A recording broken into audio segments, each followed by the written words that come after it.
को लगा धीरे धीरे चलने में दिक्कत आ रही है, उठने में दिक्कत आ रही है, सांस लेने में दिक्कत आ रही है। डॉक्टर को दिखाया, एक्सरे लिया गया, मालूम पड़ा उसका एक लंग कोलैप्स कर गया।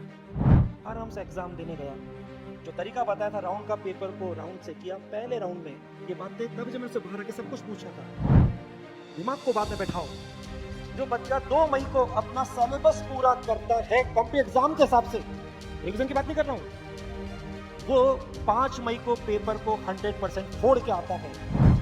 4 बार 5 बार रिस्टार्ट के बाद ऐसा रिजल्ट मिराकल डेवलप कर सकता है।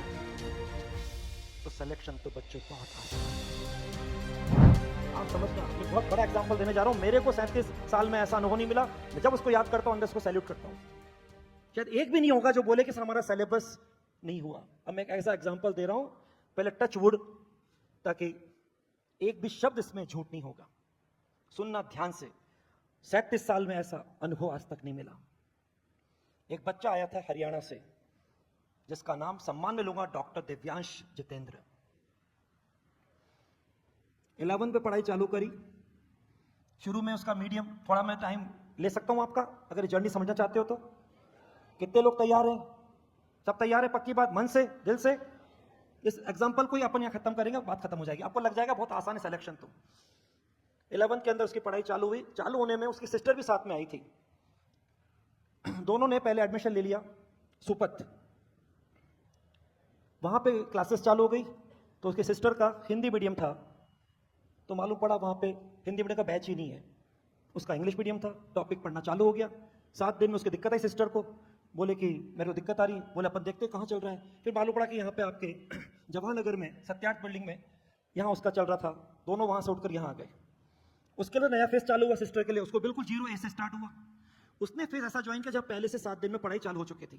आया, बच्चा नॉर्मल था, पढ़ाई चालू कर दी। उसको लगा इस क्लास में तो सर अलग, बच्चे साथ वाले बहुत आगे चल रहे हैं, सर से बात समझ में नहीं आ रही। उसने बाहर आके सर से बोला। सर ने बोला बेटा कुछ नहीं, चिंता मत करो, अभी 7 दिन है, कोई खास बात नहीं, तुम बस अपने को जो है उसे करते जाओ, थोड़ा सा घर पे टाइम ज्यादा दो, फिर भी कोई दिक्कत हो हम आपको अलग से सपोर्ट कर देंगे। बच्चे ने धीरे धीरे करा, कवर करते करते उसने अपनी बाहर की सारी एक्टिविटी छोड़कर खुद पे ध्यान देते हुए हर दिन को ऐसे जैसे 24 घंटे का नहीं 48 घंटे का है, और अगले 7-8 दिन में पहले के 7 दिन को कवर कर दिया। धीरे धीरे क्लास में से जवाब देना चालू कर दिया।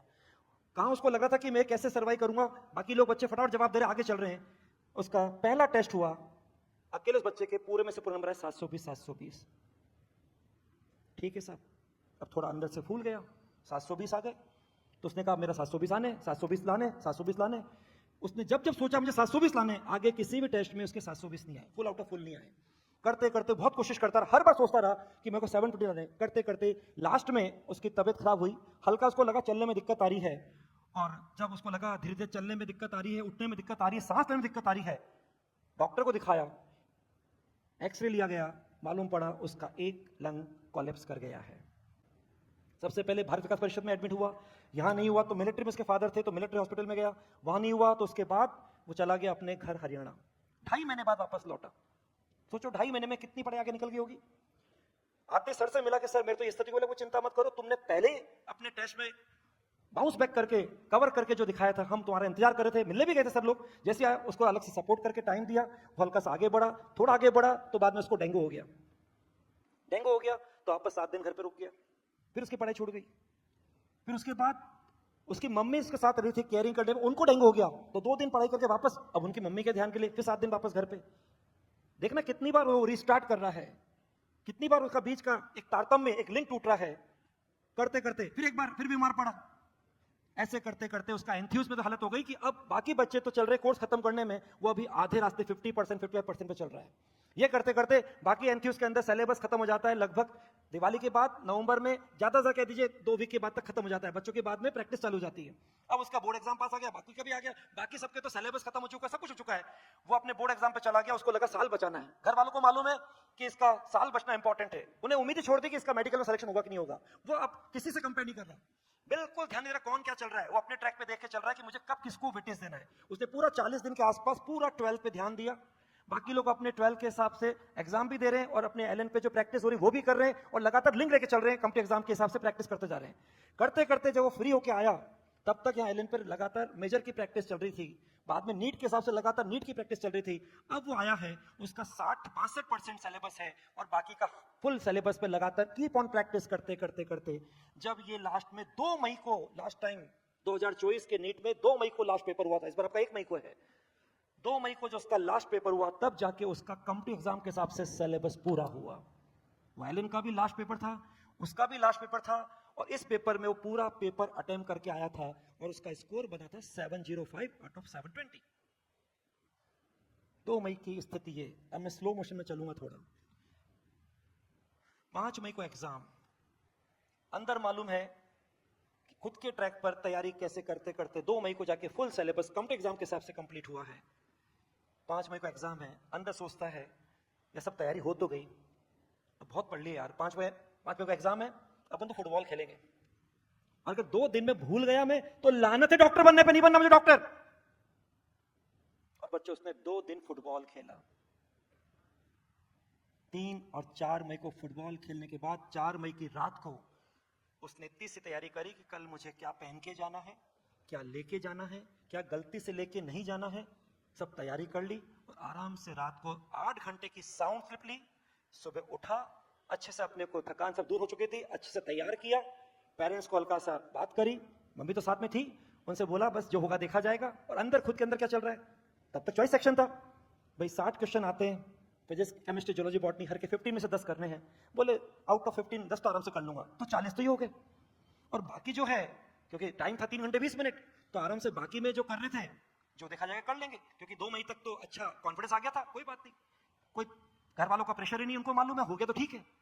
आराम से एग्जाम देने गया, जो तरीका बताया था राउंड का, पेपर को राउंड से किया। पहले राउंड में ये बातें तब जब मैंने उससे बाहर आके सब कुछ पूछा था, पहले राउंड में उसने 168 क्वेश्चन कर लिए, छांट के 200 में से 180 करने हैं। अगले राउंड में 12 और किए और आधा घंटा हेड डाउन करके रिलैक्स करके बाहर आराम से आया। पूछा बेटा क्या रहा मिशन, मिशन कंप्लीट 100%। उस समय क्वेश्चन बहुत चल रहा था, एटम वाला क्वेश्चन, लास्ट टाइम फिजिक्स में चला था एटम वाला क्वेश्चन। उसके ऐसे ही पूछा कि तुमने इस एटम वाले क्वेश्चन क्या किया, एनसीईआरटी पुराने में तो ये लिखा है और नए में लिखा है, ओल्ड वर्सेस न्यू का हल्का सा वो चल रहा है कंट्रोवर्सी।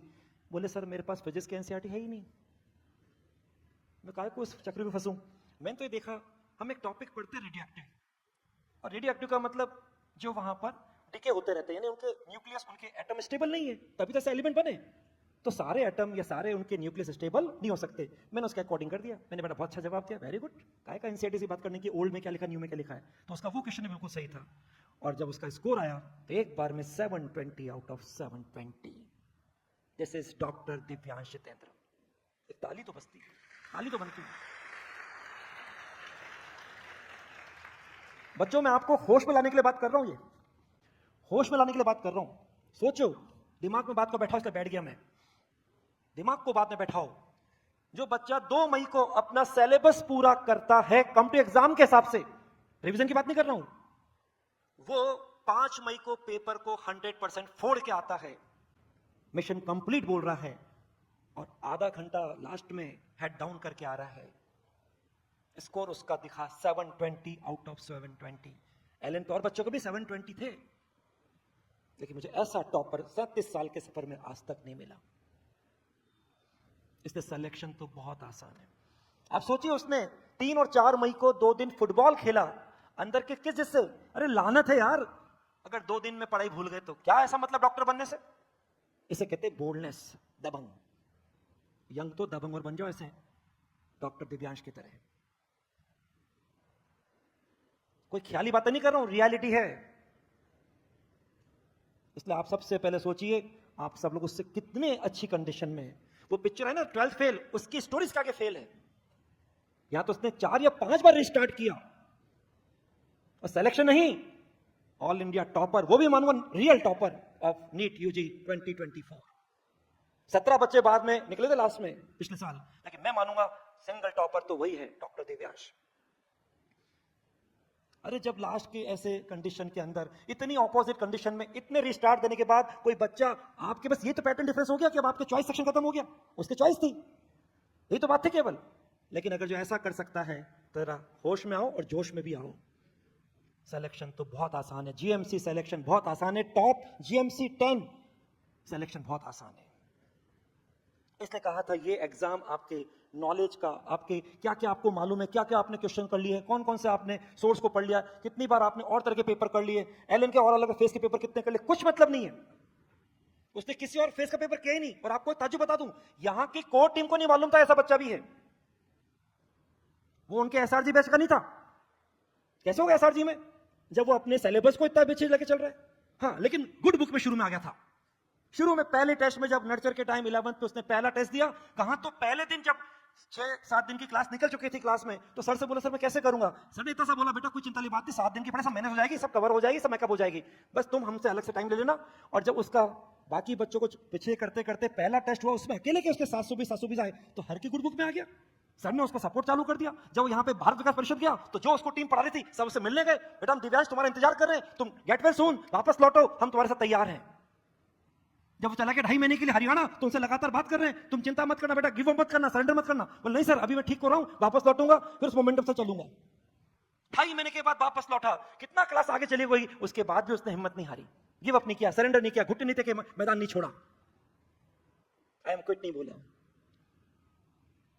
अगर वो दिव्यांश ऐसा कर सकता है, 4 बार 5 बार रिस्टार्ट के बाद ऐसा रिजल्ट मिराकल डेवलप कर सकता है, तो सिलेक्शन तो बच्चों बहुत आसान है, बहुत आसान है, बहुत आसान। इसलिए यहां बात खत्म कर रहा हूं, अंदर से अपने को तैयार करो, खुद से खुद का मुकाबला करो। उसने ये बोला सर मैंने कभी किसी और को नहीं देखा, ये उसका ऐसा एग्जांपल बन गया, मतलब मेरे लिए लाइन चरितार्थ हो गई, जो हमेशा कहता हूं always go for absolute competition, never go for relative competition. हमेशा खुद से खुद का मुकाबला करो। और ये बात उसने चरितार्थ कर दी जो मैं हमेशा कहता हूं, और जो खुद से खुद का मुकाबला करते उन्हें मुकद्दर का सिकंदर कहते हैं। बन के दिखाया मुकद्दर का सिकंदर डॉक्टर दिव्यांश ने। कितने लोग आज से अपना कमिटमेंट करते, हटा सावन की हटा, क्या पुराना रिकॉर्ड था मतलब नहीं। आज ऐसा एग्जांपल मिला है कि जिसने 2 मई को पूरा कंप्लीट एग्जाम के साथ पेपर सिलेबस कंप्लीट किया, उसने पूरा स्कोर डेवलप कर दिया, ऑल इंडिया में इसकी फर्स्ट रैंक आ गई। तो हमारा जीएमसी सिलेक्शन तो यूं ही है कि हमको अंदर से तैयार करना है। इंसान कभी बाहर की स्थिति से नहीं हारता, बाहर के चैलेंज से नहीं हारता, अंदर की अपनी मन स्थिति से हार जाता है।